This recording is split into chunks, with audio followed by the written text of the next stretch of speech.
All right, so now I'm going to show you how to cook using the propane that you maybe have stored in your outdoor patio heater, or just have a backup propane tank. I like having an assortment of propane tanks, 20-gallon or 20-pound, 30-pound, and these small little guys too. Okay, so the first thing is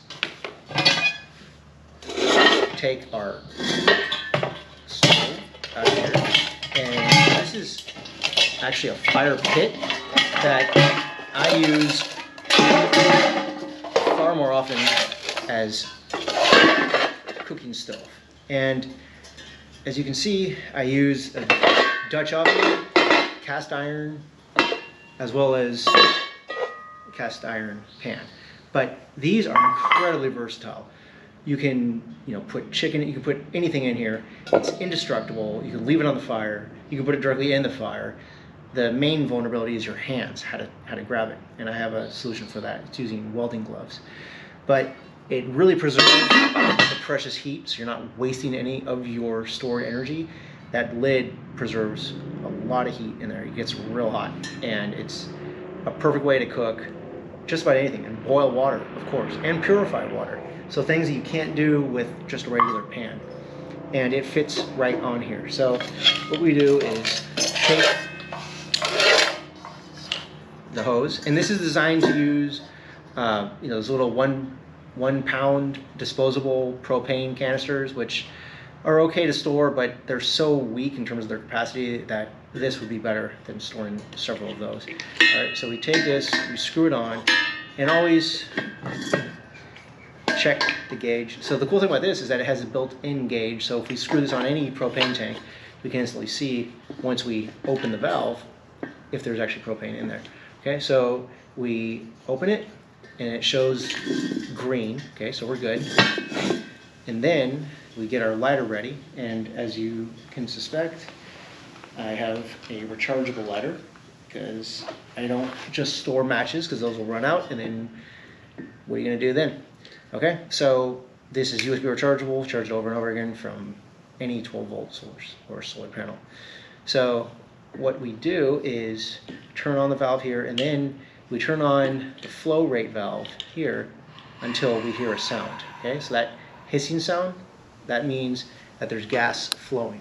So you just need to make sure, again, that there's one direction for open, one direction for closed. It looks like we have possibly run out of propane on this one. It's completely empty, it looks like.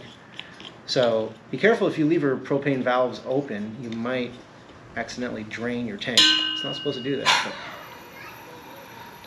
But, okay, we're good. So you hear that? So that should light easily. Always light it outside. Stand back, and there you go. Okay, so now we have our lit cooktop.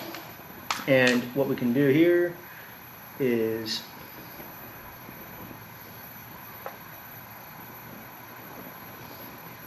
okay, so we have fire here. So what we can do here is place our cast iron skillet right on there, but I would recommend turning down the heat or doing that before you turn on the heat altogether. So let's do this one more time.